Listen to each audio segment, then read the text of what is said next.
Sou semelhante ao pelicano no deserto, sou como um mocho nas solidões. O mocho aqui é a coruja. E velo e sou como um pardal solitário no telhado.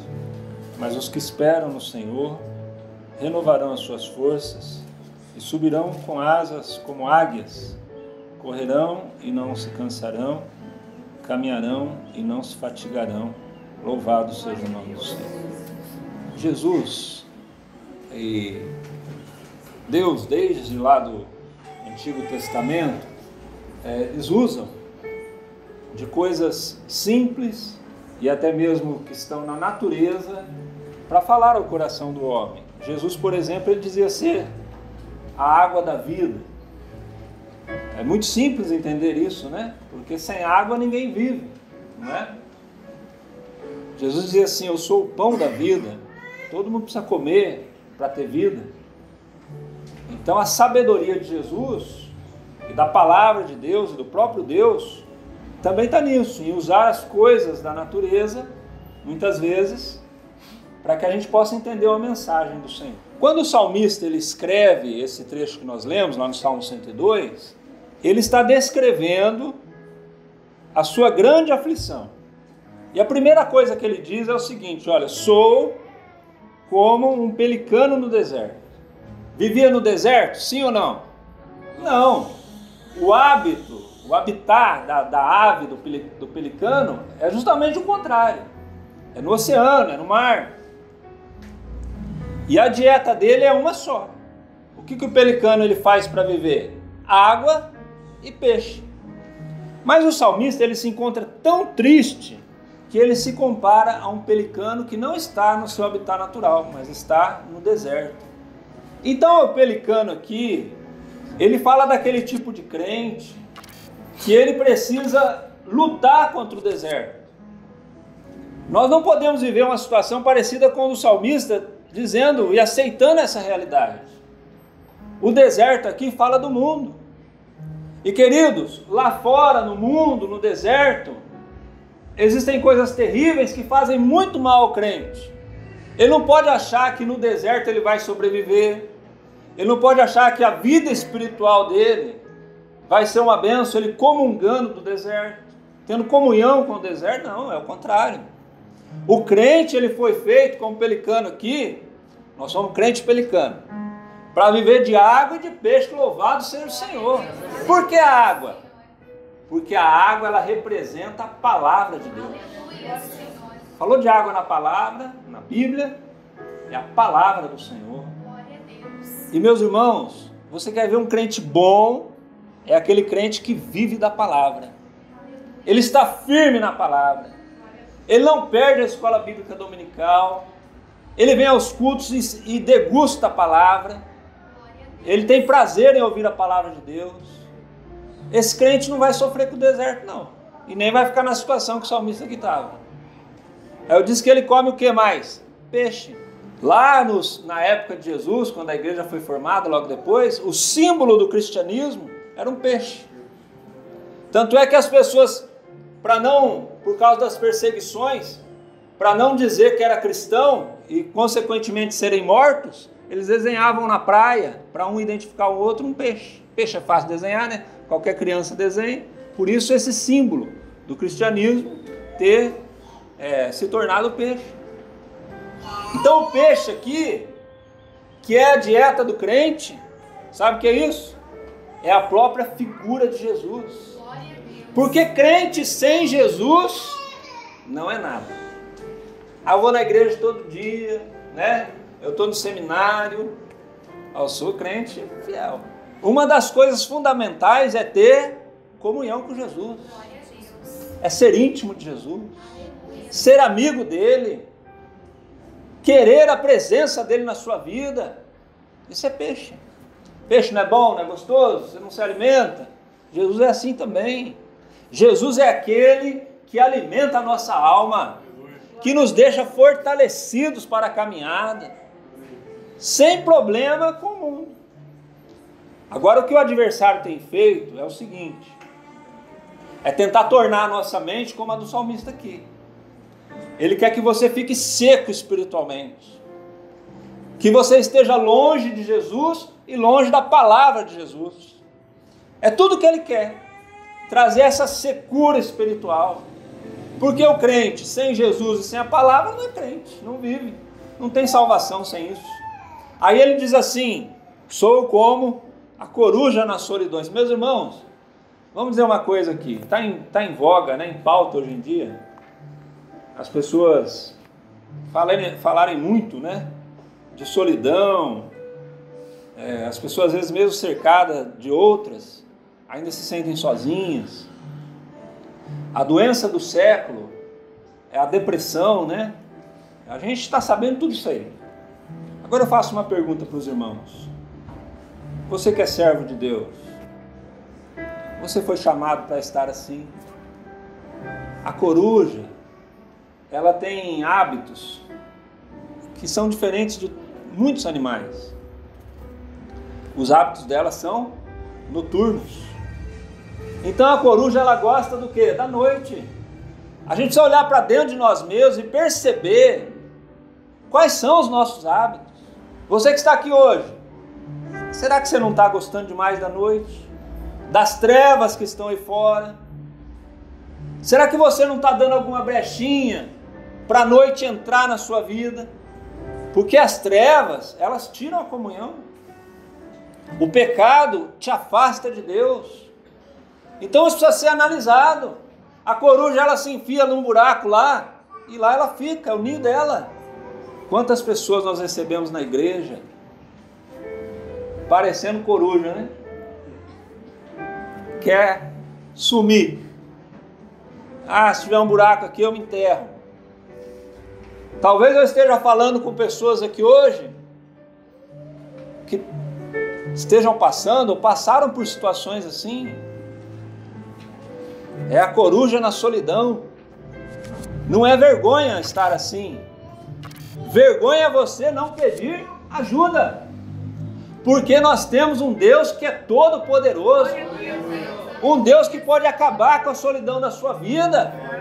Um Deus que pode te tirar das trevas de uma vez por todas. Um Deus que pode mudar toda a sua realidade. Ele estava falando assim: olha, eu sou como um pardal solitário que vela no telhado. O pardal no telhado, naquela época da Bíblia, aqui da Bíblia, o telhado não era como hoje, assim, né? Você tem as telhas, o pardalzinho de hoje, ele vai lá, entra naquele buraco, encontra morada facilmente. Lá não, era um quadradinho assim, ó, tinha um parapeito, e o telhado era aquilo. Então havia um parapeito assim, e o telhado estava ali. Então quando o salmista, provavelmente para ele escrever isso aqui, ele viu no parapeito do telhado das casas, ele viu o pardalzinho, e ele escreveu. Ele deve ter visto o pardal exposto ao sol, a chuva, a tempestade, para poder escrever aqui, se sentir tão sozinho. Às vezes na nossa caminhada espiritual, nós estamos expostos mesmo. Às vezes vem o sol, vem a tempestade, é luta por um lado, luta por outro, enfermidade, desemprego, coronavírus, de tudo. Mas eu quero que você entenda uma coisa. O pardal pode ter um ninho. Ele só vai ficar sozinho, solitário, no telhado, velando, se ele quiser. É ou não é? E a igreja é um ninho de amor, louvado seja o Senhor. Deus te chamou para estar neste lugar, para que você permaneça onde? No corpo. Envolvido com os irmãos. Primeira coisa que o crente faz quando ele está mal é isso. É se isolar. Dizer, a igreja não é mais a mesma. Se coloca lá em cima do telhado, exposto, para reclamar das coisas. Este lugar aqui, meus irmãos, nós como homens podemos ter muitos defeitos, muitos. Você não vai achar perfeição aqui não, viu? Mas a obra do Espírito, essa é perfeita. E é nela que você precisa estar. Não sozinho aí no mundo, vagando pelos telhados da vida, sofrendo com o sol, com a tempestade, com todo quanto tipo de intempérie. Não. Se você aprendeu desde o início, tem aprendido que a igreja é um abrigo seguro, que você vai estar fora da igreja? Deus tem uma bênção para você hoje, do jeitinho que você está. Porque o Senhor, Ele é poderoso, eu já disse, para mudar toda e qualquer situação, para te tornar de um pardal, de uma coruja, de um pelicano que está lá no deserto, para uma águia maravilhosa, né? A águia aqui, meus queridos, tem dos pássaros que nós falamos aqui, tem coisa mais bonita que a águia? Não tem. Você sabia que o país mais poderoso do planeta hoje, que é os Estados Unidos, o símbolo dos Estados Unidos não é um pardal, não é um pelicano, mas é uma águia. Se Deus é por nós, quem será contra nós? Meus irmãos, nós fomos chamados para sermos águia, porque a águia ela é guerreira e nós somos guerreiros, louvado seja Deus. A águia é vitoriosa, nós somos chamados para sermos vitoriosos. A águia é o animal, é a ave que voa mais alto. O crente ele foi feito para estar perto do céu, para estar em comunhão com Deus.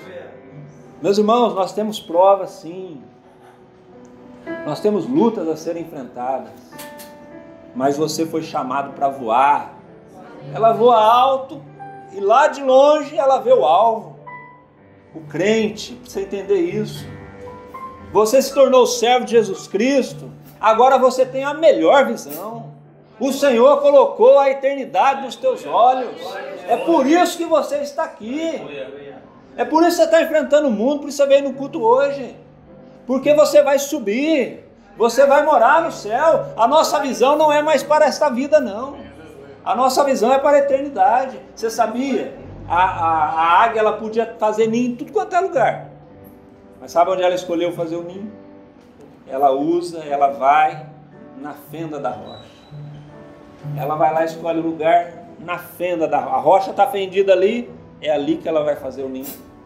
Queridos, nós estamos na fenda da rocha.